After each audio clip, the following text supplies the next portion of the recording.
Hey folks, coming to you this afternoon kind of in a different spot. I thought I'd change up what's behind me when I am doing my Facebook Live today. So welcome. My name is Lisa Mason Ziegler and welcome to the Gardener's Workshop Farm. This is my urban flower farm and today I'm coming to you, hey Yvonne, coming to you with the second half of my story. But before we do that, so I'm sitting out here in actually the sweetest part of our farm. It's the work building is up here. Hey Jordan, Amanda. The work building, I'll do a little pan here after we're done. But this spot that I'm sitting in is our classic evening party spot here on the farm because it gets shaded starting at about this time, and the shade generally just creeps behind me. And you can see from my papers blowing, there is always a breeze here. Grandpa Ziegler, Steve's grandpa, who of course this was his place, always told us that no matter how, hey Barbara from Miami and Doreen from Michigan, that there always was a breeze here. And actually what used to sit here when I first came on the scene was an old chicken house. Watching you from the Disney World Hotel, my goodness. Hey Elaine.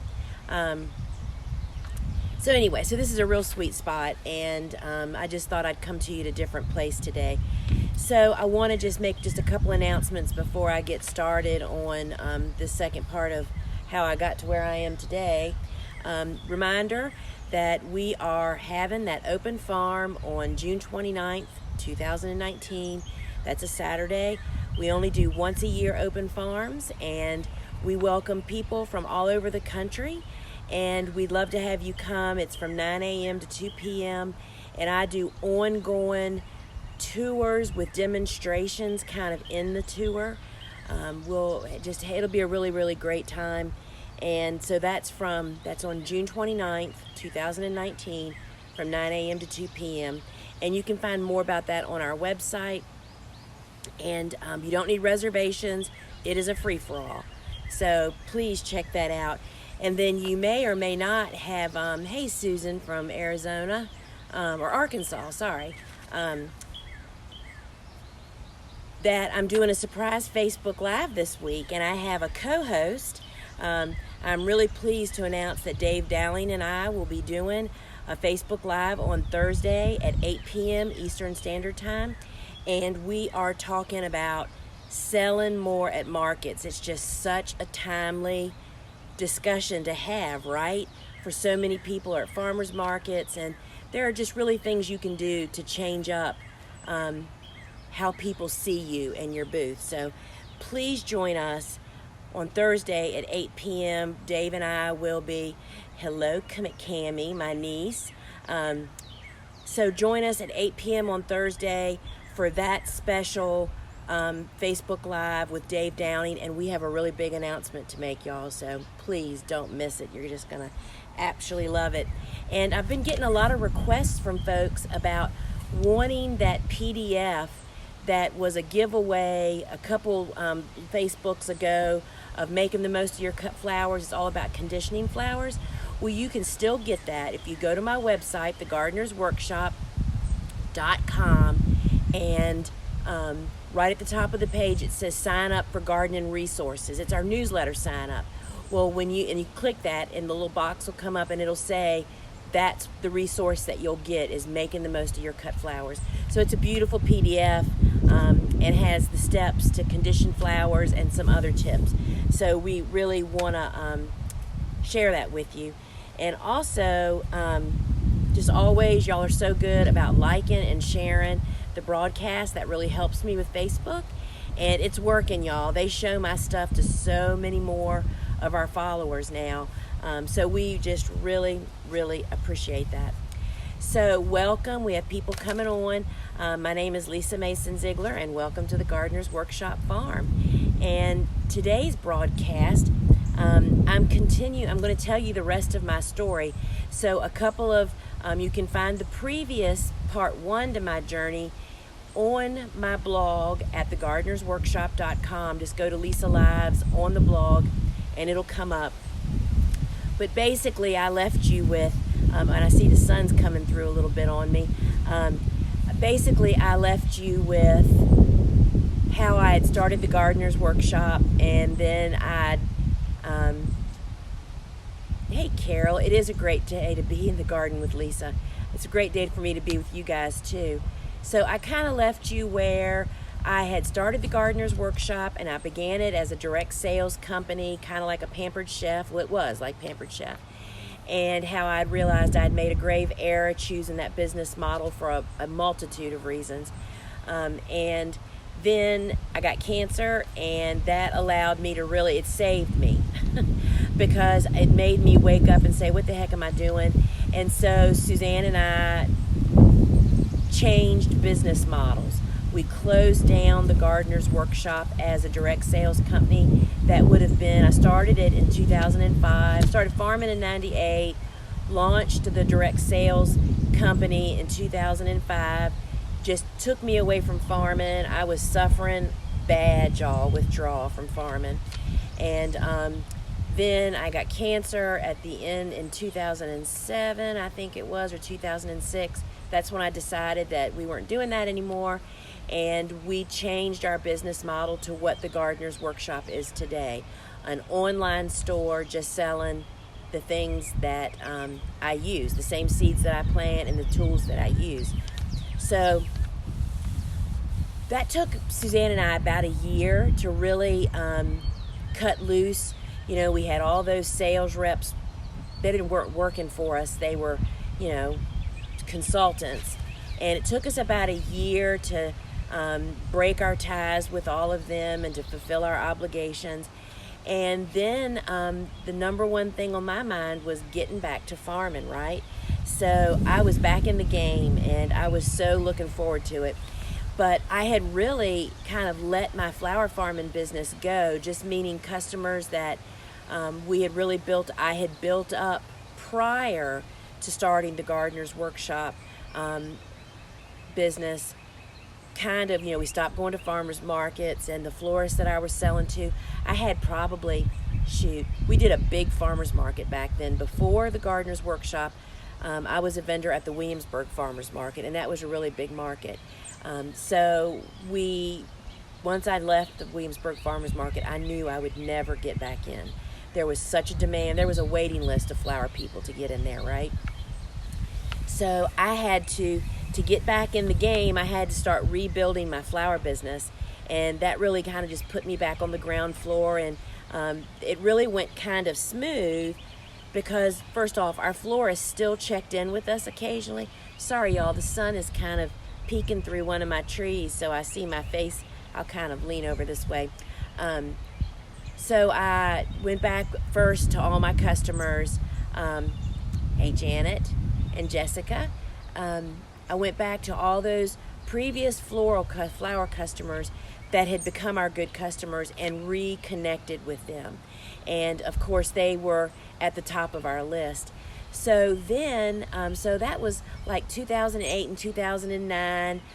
We just really started ramping up the business. I still only had 1.25 acres at that time, y'all. Total property. That's with my home. I did not have this building that you all see me in so often or see it on our photos. I had none of that. So I'm gonna have to look at my timeline. So in 2010, I was farming, and I was farming hard. I was producing so many flowers from these 2/4 acre gardens, 4,000 to 5,000 stems of flowers a week, and it was killing me. I was doing it by myself. That's when I brought my sister and a nephew on to go to market for me on Saturdays so that I could, oh my goodness, there was just so much to do. I was producing a ton of flowers and still selling to florists and doing the farmer's market. So that was kind of the beginning of me ramping up. So I brought them on. Then in 2010, I had already joined the Cut Flower Association, the the Association of Specialty Cut Flower Growers. Anybody that is wanting to be a serious flower farmer, you have to join. It's an educational organization, and it's just full of nothing but information. And I did not join. Right when I was on the brink of joining is when I started the Gardener's Workshop product company. So I didn't do it. And so 2010, actually I think I joined in 2009. I re-ramped up flower farming. I'm having to think, y'all. Ramped up flower farming 2008. 2009, I joined. Then in 2010, I went to, I think it was like my second conference. I went to the Tulsa, Oklahoma ASCFG annual conference, and that conference changed my life because, they have a trade show at the conference in the hotel, and I didn't really know anybody, and I was kind of wandering around by myself, and Pamela Arnowski, I'm trying to change my spot here so I can see y'all and see that sun gets on my face. Where is it? Oh, it's moving away now. Pamela Arnowski, for anybody that isn't aware of who Pam and Frank Arnowskis are, truly the rock stars of the flower farming industry. They've been farming, if I've been farming for 21 years, they've been farming for 35 years. They're my age probably, but they started farming at a much younger age. Anyway, Pamela and Frank were at the Tulsa, Oklahoma conference.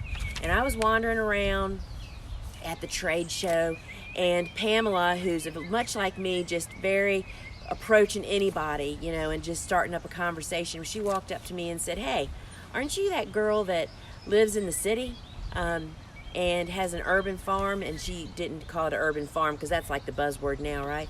And I said, "Yeah." And she said, "Well, what supermarkets are you selling to?" And I said, "Oh gosh, I'm too small for that. I'm not selling to any supermarkets." And she said, "Oh my goodness." She grabbed me by the arm and pulled me over into the corner and proceeded. She spent probably 10 minutes telling me how to approach a local upscale type supermarket to find out if they bought local. She changed my life because I had never even considered it. She said, "Lisa, you tell them what you can provide for them weekly. You don't have to go in there and they're not going to say, you must give us 200 bouquets a week instantly. You can go in and make the connection and find out what's possible and just do it." And I will tell you, so that was, I think, like in November. That's when the annual conferences used to be. I'm just thinking it was still pretty hot, so maybe it was actually September, October. And so I came home, didn't do anything about it. You file that in the back of your mind. Then that December, I was on my way. I had to go to a Christmas party, and typically I cook. I was supposed to bring something, and typically I cook. But that particular day, I just wasn't able to prepare anything. So I thought, you know what? I'm going to stop by the Fresh Market, which is a local, actually they're in a lot of places now. You may have one near you. It was centralized in the Mid-Atlantic at this point. I thought, I'm going to stop at the Fresh Market. I know they have really nice fruit trays, and I'm going to check out the flower department. So believe this, so I thought, okay, I'm going to put on my Gardener's Workshop. I have a logo jacket that I wear, and I thought that'll make me look professional just in case. So I went in, and you know what, now I'm thinking about this, y'all. That's exactly how I got my first florist. It happened like this. You just have to step out of your box to be rewarded, y'all. So I put on my coat, I go into Fresh Market thinking I had no paperwork. I just went in there thinking, the flower department's right next to the fruit department. I'm just going to scope it out. So I walked in the front doors of the Fresh Market in Newport News, Virginia, and there was somebody straightening the flowers. And I thought, oh, great, I'll go over and ask her, what's the skinny here? Do y'all buy local or whatever? So I walked over and I said, "Hi, my name is Lisa. I have a flower farm like 3 minutes from here. And I was just wondering, do you all buy local flowers?" And she looked up at me and said, "Oh my goodness, we do buy local. We have a budget every week to buy local. Let me get you the business card to corporate, and you contact them, and I'll tell them that I met you." And I of course told her all about my farm, and So as they say, the rest is history. So I then emailed the corporate person the next day. There's a wasp on my leg, y'all. Stand by. Oh, he's on my foot. Okay, there he goes. I'm pretty allergic, so he's hanging around a little bit, but he's interested more in the clover, I hope, than me. So I emailed corporate. You know what? This was the end of November, because I emailed them and then didn't hear anything for several days. Then Suzanne and I were actually in the truck going to Bazaar, which is a big show we used to do, shopping show, where we would go and sell our, sorry y'all, I keep looking at my legs now to see if that wasp is on me. The Bazaar was a big shopping show when we would sell our garden and stuff, and that's always the first weekend after Thanksgiving.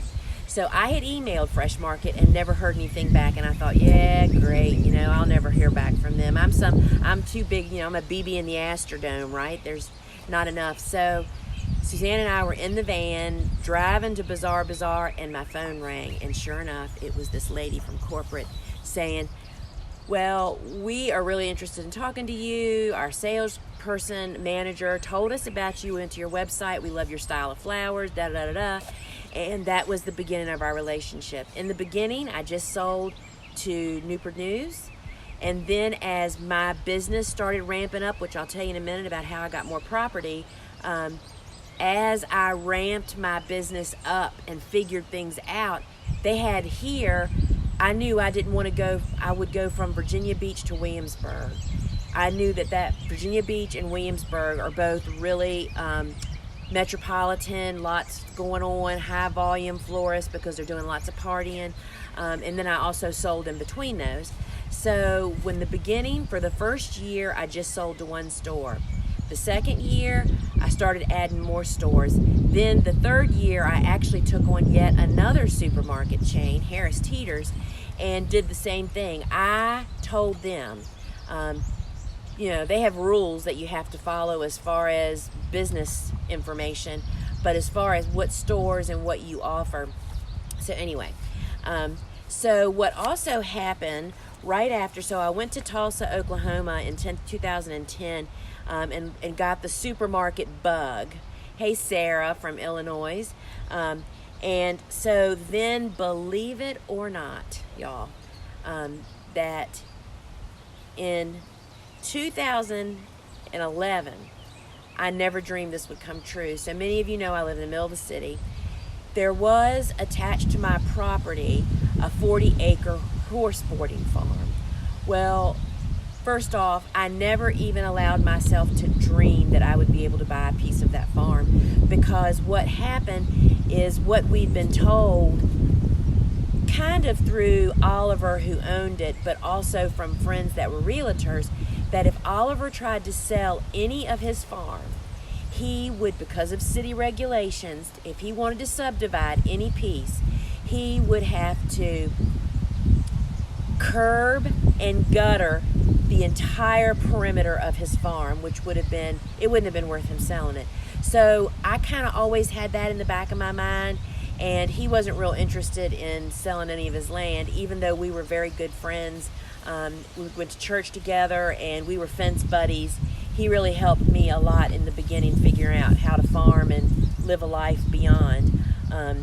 Anyway, so in 2010, as I ramped up, I was growing on every square inch. Hey, Denise from Mississippi. I was growing so many flowers on this 1.25 acres. I'm telling you, my gardens were, the 2 gardens that I started with, those originals, were so much bigger than they are now. And I had I was cutting, I leased actually at one point a 1/2 acre, about 1/2 mile from here, and I grew dahlias there, and that was a mess. I would never do that again.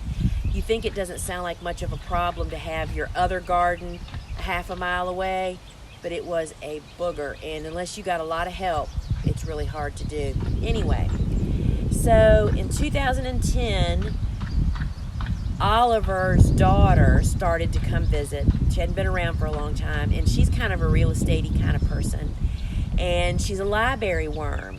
she would always, when she was here, she would go to the library to use their computer, because Oliver, who had a dial phone, y'all, when he left this world, he had a dial phone. He never had a push-button phone even. So obviously he had no internet. So she would go to the library. Well, she got a bug, which I still don't know who planted this bug, but I'm thankful. She got this bug to research, since my property adjoined that farm, if it was possible for Oliver to sell me a piece of land through what's called a boundary adjustment instead of an outright real estate deal. And she came to me and said, I have looked it all up in city bookwork and called the city, and in fact this can be done. I couldn't believe it. Couldn't believe it. And land is very expensive in the city, y'all, so I would love to have bought the whole thing, but that wasn't really possible. So what ended up happening is we bought an acre and a half in addition to the acre and a quarter I already owned. So with the deal, we have a total of 2.75 acres. And so that was just a gift. I mean, that was just such a blessing. And I just never dreamed it would happen. And there was a period of time after that deal was done that Steve and I really kicked ourselves thinking, why didn't we buy more? But the taxes in the city are excruciating. The taxes on that 40-acre farm, just 40 acres of pasture, annually, every year, were $31,000 because it's zoned residential. Our city no longer has any agricultural zoning, so you pay taxes like houses are on it. So Oliver paid $31,000 a year just to keep his farm the way it was. And so it was really a smart thing that Steve and I didn't buy anymore.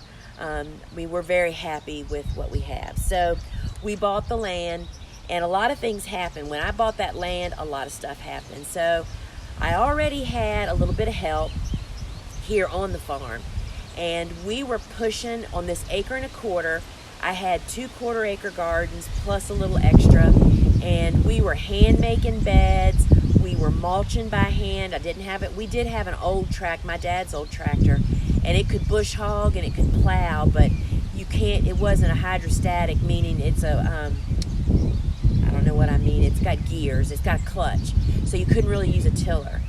Those types of implements, and so I had 2 8-horse Troy-Bilts. We were making beds by hand. I did not know about film yet. Biatello was just coming on the market, or actually on the verge. New Hampshire is hot today. Yes, Susan, I'm going to see you in just a couple of days. That's right. We have, today is Saturday. Wednesday, we have an on-farm workshop here. We have people. There's somebody coming from Wyoming, Suzanne told me the other day. I'm just so overwhelmed and blown away by you folks that want to come here. We're so thrilled, and the farm is beautiful, Susan. I'm just pleased to tell you that. Anyway, so we were still doing everything by hand. I used a ton of straw back then for mulching, tons of leaves, because we could. We didn't have, I think I had, my beds, I believe, were probably like 70 or 80 feet long, and I had like 45 or 50 beds. I'm doing that from memory. Anyway, it was manageable, and we grew a lot of flowers. We grew so intense. We grew no vegetables. That's when I dropped vegetables off the planet. We used to grow a lot of vegetables and some flowers. As my business ramped up, the vegetables literally got squeezed out. And in those years right before I bought this property, we were barely growing a tomato. So then the deal went down, and then Bobo and Libby and Suzanne and Kelly and Grace, my nieces and nephews and sister, were really starting to sweat bullets, thinking, how in the heck are we going to do another acre and a half doing what we're doing? So that's when, another perfect moment, y'all, I went to visit my good friends Amy and George Hicks. They're full-time farmers here, organic farmers, vegetables and flowers. And I went up to pick up we share supply orders. I went to pick up some supplies, and George, her husband, said, you got to come out here and see my new toy. And I got the catalog out here because they make a mini one, and you have got to get one. So he went out, and sure enough, he showed me his bed layer. And that's the implement that goes on a tractor that forms the bed, lays the irrigation, and lays the film all in one swipe. Well, I watched him do that, and I couldn't believe it. I couldn't believe that he did in like 30 seconds what took us a quarter of a day to do. And so he gave me the catalog. He turned me onto it. It was, I'll tell you, it was Rainflow. That's the name of the company. They're Amish folks up in Pennsylvania, and it's called a mini layer. And anyway, so that started me investigating it. And I soon did the math, as George helped me figure out, that it would be the most cost-effective thing that I could do to buy a tractor. I'd have to buy a tractor, not just the implement, and get that implement. And I also bought a tiller. That tiller, pull-behind tiller, and that bed maker tripled our production overnight. Why? Because we could turn beds, we could turn crops. Basically, sunflowers, our ability to produce sunflowers in such volume on a steady flow that we could only do if I had a big pull-behind tractor, because you cannot till down sunflower stalks with a walk-behind tiller. Not the volume that we were doing. And you can bush hog them, but you can't get them out of the ground to be able to replant right away. I mean, we literally mow, till, and make beds. I mean, you can mow a crop today, till it, and make a bed tomorrow just about. So that really tripled our ability to create income. And it just did everything. So that is when we really kind of went crazy and was doing supermarkets. So we did farmers markets for 14 years. Farmers markets really have a place in most businesses. Farmers markets was a place that not only made me public and got my name out there. Back when we used to do workshops on the farm, local workshops, that's where we got all of our people from, right? You know, I mean, they were the people that saw you every week. That's where florists found out about us. A lot of people find out about you. We were on TV several times through the farmers markets. All those things were good. They were hard work, but they were really good to us. So then when I brought on the supermarkets, one year we did, oh my goodness, my sister will never forgive me for that year. One year, my sister and I, and with help, we did supermarkets, and we were still doing farmers markets. I was afraid to give up the farmers markets before we really knew if the supermarket thing was going to work out, right? But it did. And we learned that the supermarket chains, as far as I was willing to drive to deliver, because these two supermarkets that I served did not have a distribution center. We had to take bouquets to their stores. And we kind of got it all down to a science, and Bobo did a lot of the delivering. So we were in what I call, you may have heard me talk, and I talk about this a lot in flower farming school, during those high production years. I would say that from 2011 to 2017, we were pedal to the metal, crazy production. I mean, we were producing 10 to 15,000 stems of flowers a week, and we still didn't have our full farm.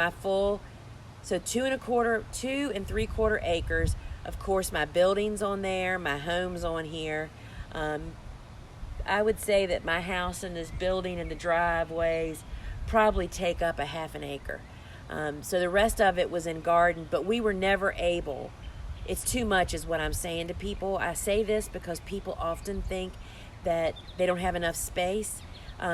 Having a full acre and a half actually in production, meaning that was actually garden space, even with the tractor and some help, we were barely able to get the most out of that land. And so it was really a lot. You have to really, in my opinion, to really do production on all of that. You have to have a significant amount of labor to harvest. The harvest is what kills you.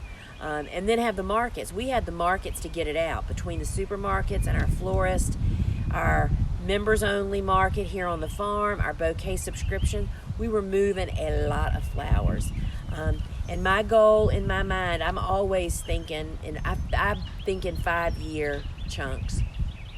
So for a little bit more than 5 years, we were crazy here. I mean, I think we ate cereal for dinner for 5 years. Not really, but almost. Harvest days were tough nights. Stevie always kicked in and cooked, even though he owns a business that is even more grueling than flower farming, if you can believe it.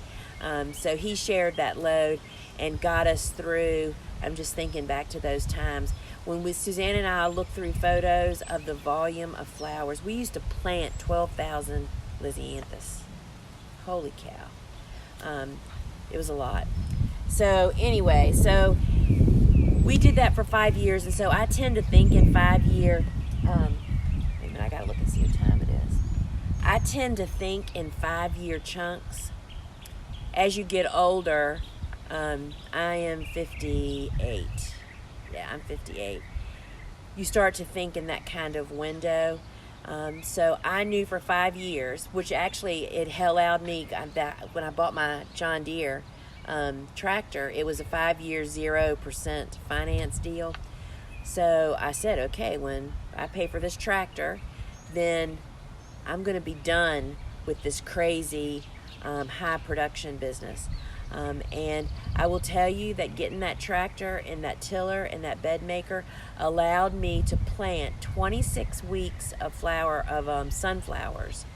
1,000, actually we'd plant 1,200 a week for 26 weeks. And if you do the math of what a wholesale sunflower sells for of $1.20, you know, I paid for that John Deere tractor the first year just in sunflower production. So the math is there. And that's one of the things we talk about in flower farming school, justifying. It's really hard sometimes, to think about, gosh, buying a tractor, that was like buying a new car, right? $31,000 I think it cost, and the bed maker was about $3,000 once it was shipped to us. All paid for in 1 year. That is what you call a good investment. And my tractor, which is still beautiful today, we keep it inside. It holds value, and it makes it I am able to do what I'm doing today, to maintain, to grow cover crops, to do all these things because I have this tractor too. So there's a lot more to thinking about. I'm going down a rabbit hole here, y'all. That's one of the things that we talk about in flower farming school. You don't just think about the cash that you're bringing in through selling flowers. It's your asset building ability of doing things like buying that land. I'd have never bought that land if I hadn't been farming, right? And buying that land and building up your quality of life and creating this utopia that I've created here, that now as Steve and I are heading into the retirement years, it's just a gift to us. So it's not always, for me, I'm a numbers girl. It's always about the money, but there's more than money. So sometimes you have to stick your neck out, but to stick your neck out, you have to have a rock solid foundation. And that's what I built, and really went through the painstaking steps of building a professional business. So coming out of that rabbit hole, y'all. So I knew at the end of those 5 years that that I was going to be doing something a little different, and during that time I was getting had always been speaking, to garden clubs, and I had started speaking to farmers. I had never been asked by the ASCFG back then to speak. I can remember the first time I spoke to them was right after I got my, this was a great story. It was not, I think that must have been in like February.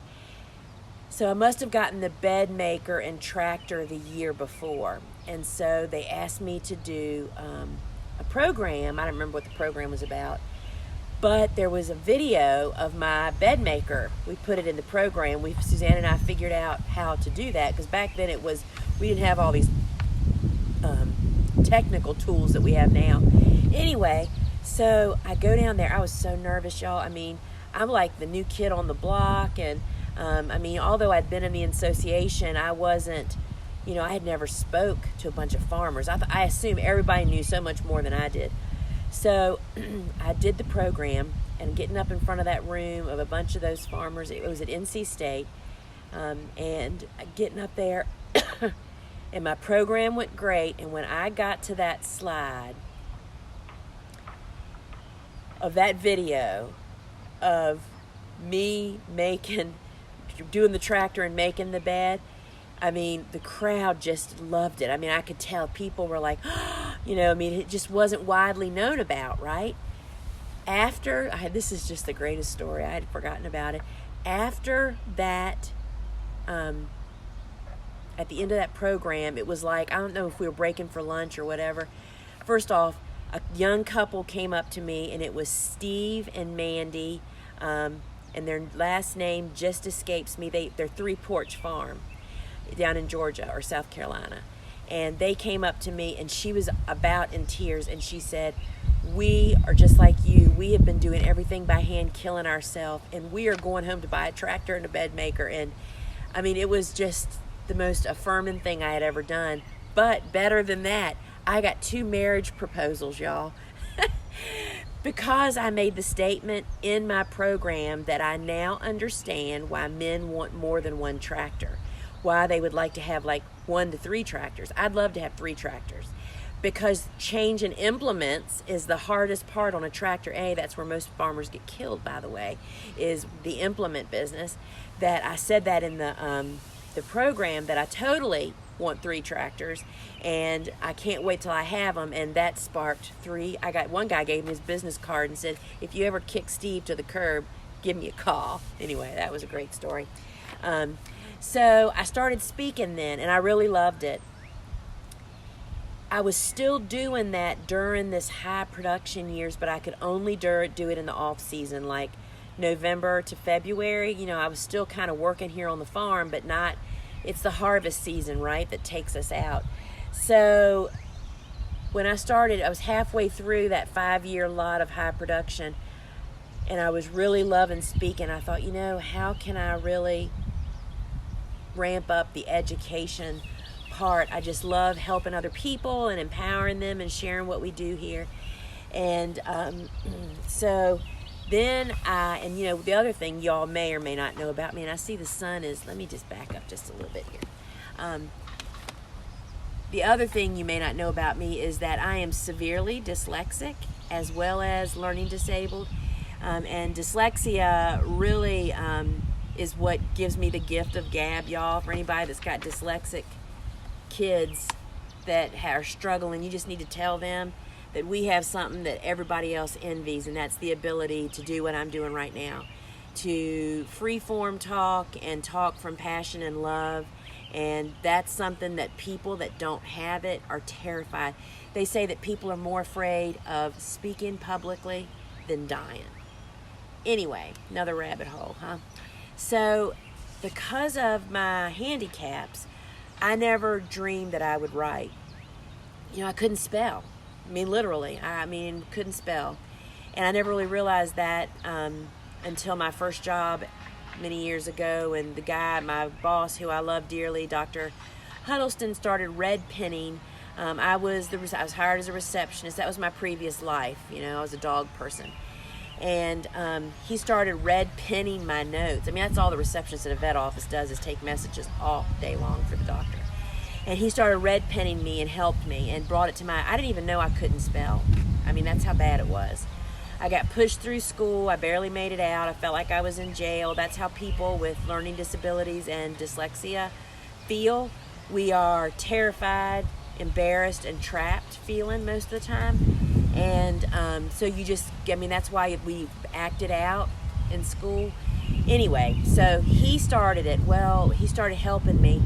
Then I started wanting to write a blog, and I had a friend at church who was a professional writer. She's written books. She actually wrote a social studies textbook, and she wrote for magazines. And she said to me one day, you know, I don't know what we were talking about anyway. She said, I'd be happy, it's Susan Ackerman, I'd be happy to proof your work. You have a wonderful message, and it's not like, she said, I don't offer to do this for anybody else, but I would do it for you. So she started proofing blogs. I mean, this was, 10 years ago. She started proofing my blogs and really gently kind of teaching me at the same time. And she had a way about her that it communicated to me. And so I never dreamed that this would happen. So because I had the Gardener's Workshop, the retail business, we started selling books. There was a few books that I would recommend to people. The Good Bug, Bad Bug book is one of them, and Grow Organic. Well, the publisher of those books, I bought directly from him. So I had a relationship with him, not as an author, but as a retailer. And so I made mention to Susan, my personal editor, one day, boy, wouldn't it be great to do a book about, cool flowers? We called them hardy annuals back then. And she said, I would be happy to do that with you. I would proof you before you send in your manuscript. And lo and behold, that's how I got the first book deal. Paul, I already had a relationship with him, and he gave me a book deal. And so that just really started where I am now, is where I've gone down this education, and so then my mindset here on the farm was, as we were entering into a time where I didn't want to have employees, lots of them, a bunch of people showing up at your house to cut flowers. What do you do on rain days? I mean, it's just a domino of things that, as every job does, right? So I started planning for the future of making our place more private, so we could do filming here without seeing houses behind it, which we're in the process of doing that. And just started focusing on education, speaking, writing books, of course our online courses, and farming on a small scale. So what that allowed me to do, I guess it's been 2 years ago, I told our supermarkets and about 90% of our commercial customers that we were just downsizing our operation and that we would not be able to supply them anymore. And so now we grow primarily for our members only market. Those are people we have commitments to because they buy in advance. And they're the end of the week of our production, that harvest. And at the first of the week, I have a handful of florists that just love to have what stuff we have for them. We could sell a whole lot more, but I'm not interested in that. And we grow a lot of flowers that sometimes don't ever get sold. We use them for photography and having the garden look beautiful, and for pictures and test growing. And we have a test underway here right now, by the way. I'll tell you about it as I'm seeing it flap out there. So Bobo and I have been deciding that how could people that have the black on black Biotello plant in it in the summer and get away with it without cooking your stuff. So we have a little experiment going on here, as well as the experiment about planting into straight dirt, and that'll be another talk one day. But anyway, so these are things that I could never do when I was in high production. There's certain flowers that I would never grow when we were in high production. Gomphrena. It's just too labor intensive. We were growing for the masses. So that kind of brings me to where I am today, where, we just really love what we're doing. We're growing more vegetables now. We're trying to, I would say, I'm not sure what the definition of a homestead is, but that's we're not self-sufficient by any means, but we're having a more balanced market farm here, I guess, growing vegetables and flowers, because the people that I sell vegetables to typically buy flowers, and the people that buy flowers will also buy vegetables, right? And it's building our members only market to serve those customers in a better way. And so it's a real fun place to be, y'all, I will tell you that. And so it's really interesting, and we're just being at this point, and I really truly feel like most people, hey sister, So Suzanne's on here too. She doesn't often watch. She has to watch it so many times editing it. She doesn't usually watch it live. That I tell you, the real joy of all this now is you have time, more time for life, and that's what I really enjoy. We've had family parties here now. We had a wedding here last year. We're getting ready to have a big wedding celebration this coming weekend. The wedding's already taken place, but it's Suzanne's daughter Elora is having an after party here. And to have the farm beauty worthy for those kinds of events, right? Instead of, anyway, it's a really enjoyable part. But what I wanted to say is I feel like most of us, few people really want to do high production farming. And we did it here, but I mean, there are people that have 5 and 6 acres. I mean, I look at Pamela and Frank Arnowski.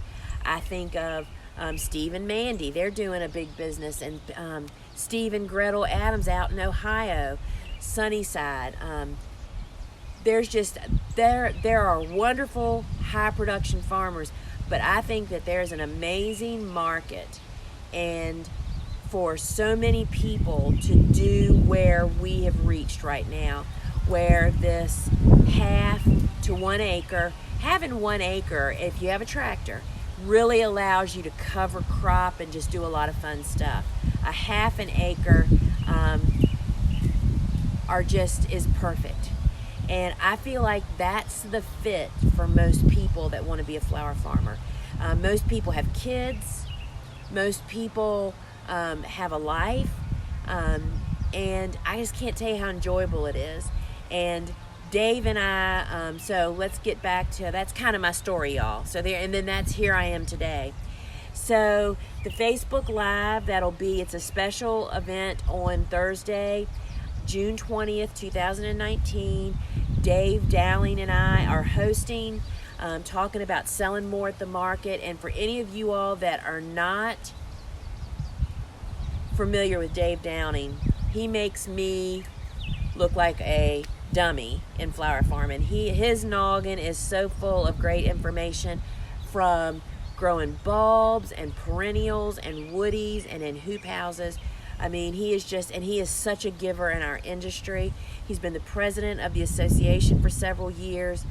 We always tease him that he doesn't sleep because he just does so much for others. He just gives and gives.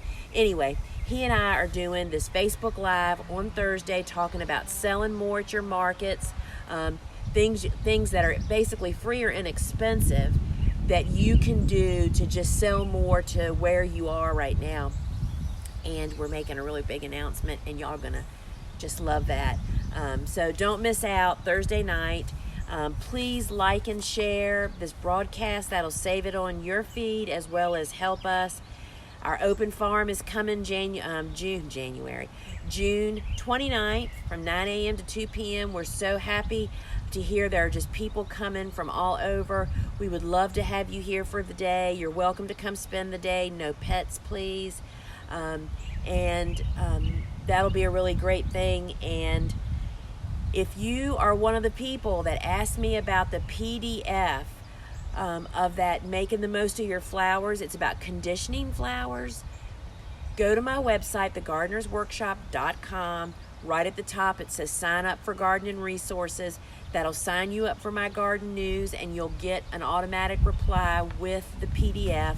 It's a beautiful PDF of all the conditioning stuff.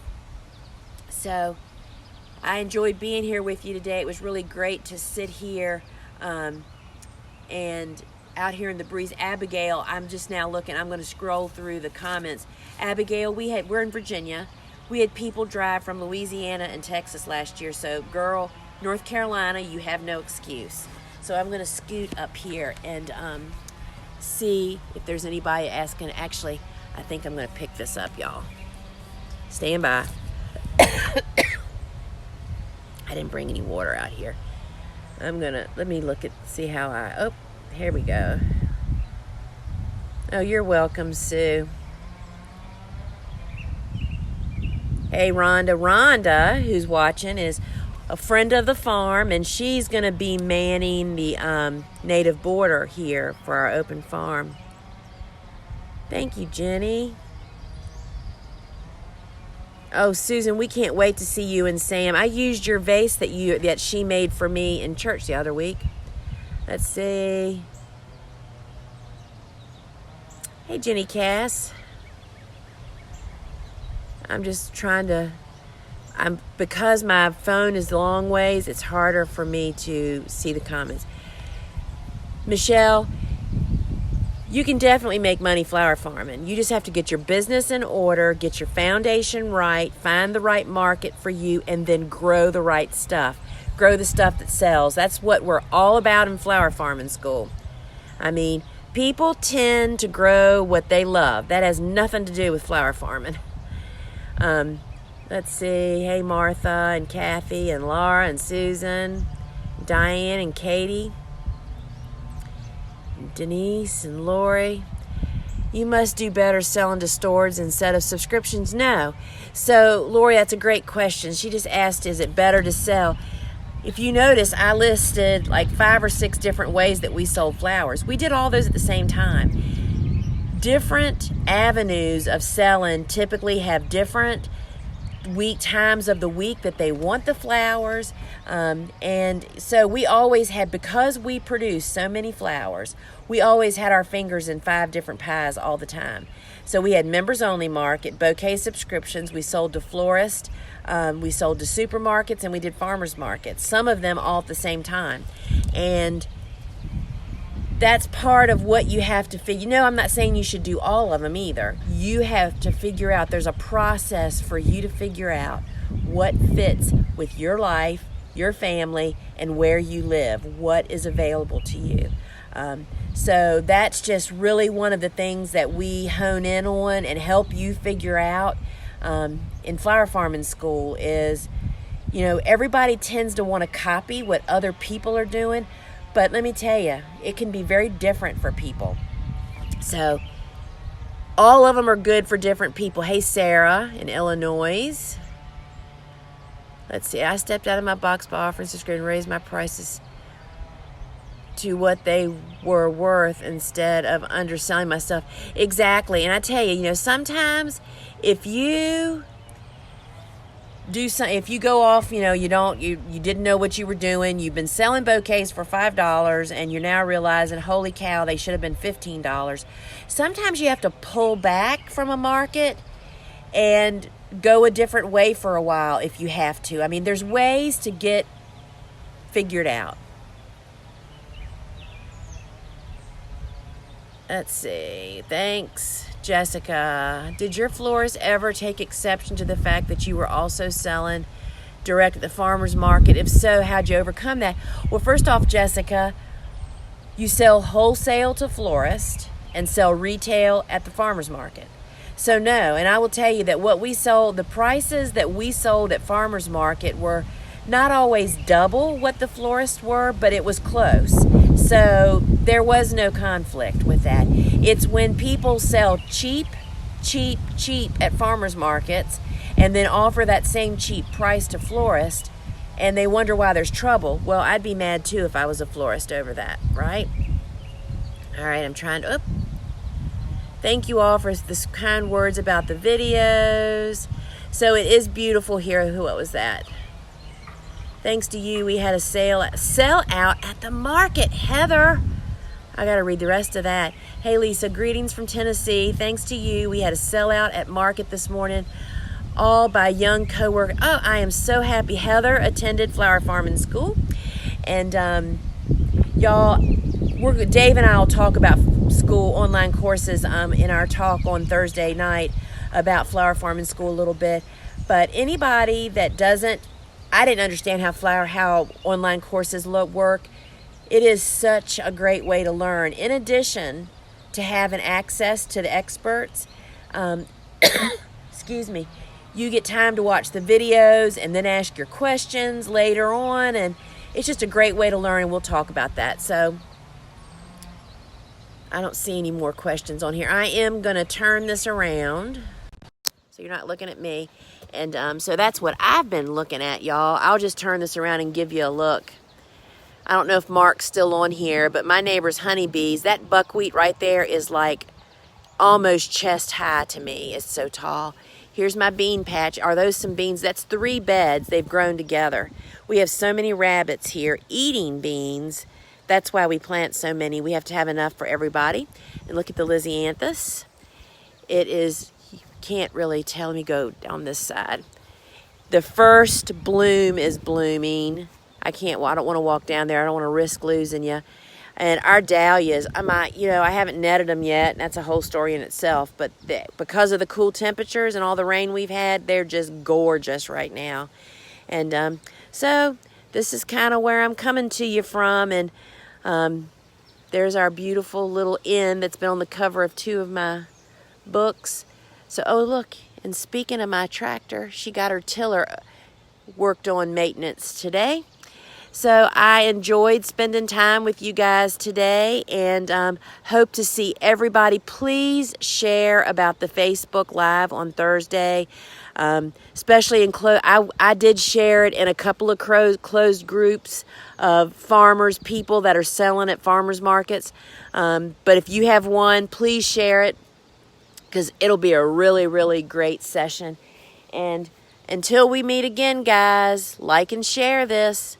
Ciao.